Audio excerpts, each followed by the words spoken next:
The Autism Society Gambia, in collaboration with its partners, officially launched the Gambia Autism Society during a press conference held at the National Youth Parliament office in Caribbean on Thursday, 28 August 2025.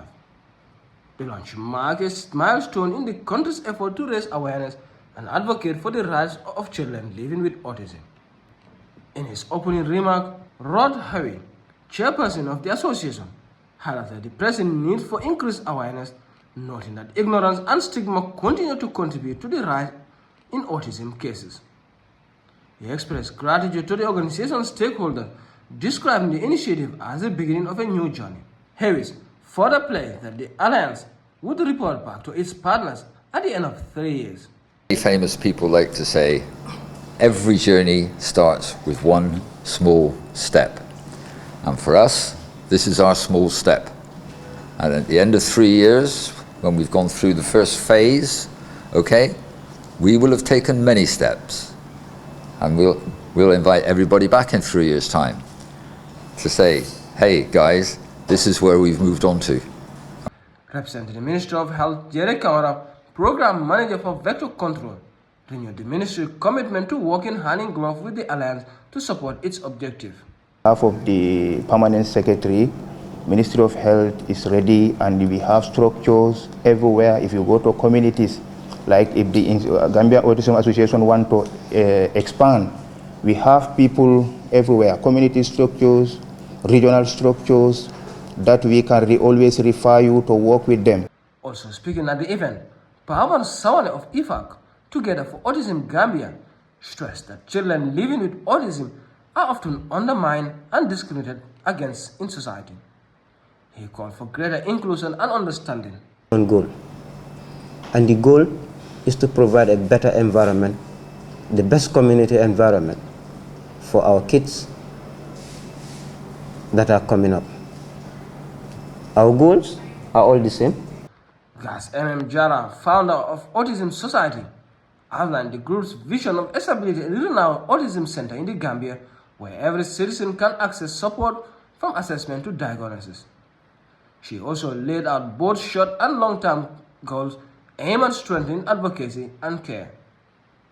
Providing support and long-term, our aim is to have a renowned world-class center, autism center in the Gambia, where every Gambian will have access to support from assessment to diagnosis and to any kind of therapy support for the OTs or any dietitians, any kind of support needed for them.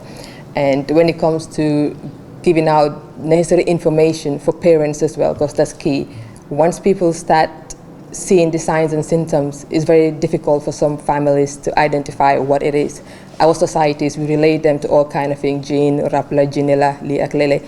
But once they start to understand the signs and the symptoms and get to know if they start seeing this in their kids between the early ages of 2 to 3, sometimes as early as 18 months, they can say, oh, something is not right. Like my child, for example, is not burping, my child is not walking, or my child is not really having that eye contact.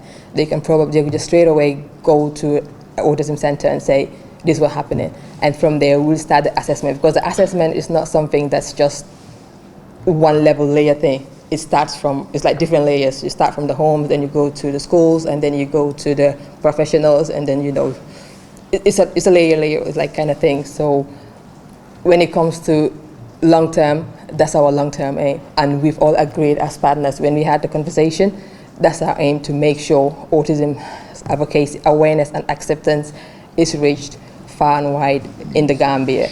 Delivering the Alliance joint statement, Al-Ghazi Mumba emphasized the importance of collaboration over the next 3 years, underscoring the shared commitment to advance the right and well-being of people living with autism in the country. Together, we aim to amplify the voices of autistic individuals and their families, share resources, enhance service delivery, and influence national policy to ensure inclusivity, respect, and equal opportunity for all.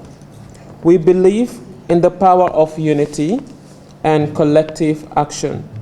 Through the partnership, we strive to create a future where every autistic person in the Gambia is supported, understood, and celebrated. The event climaxed with the signing of a memorandum of understanding between the three partner organizations.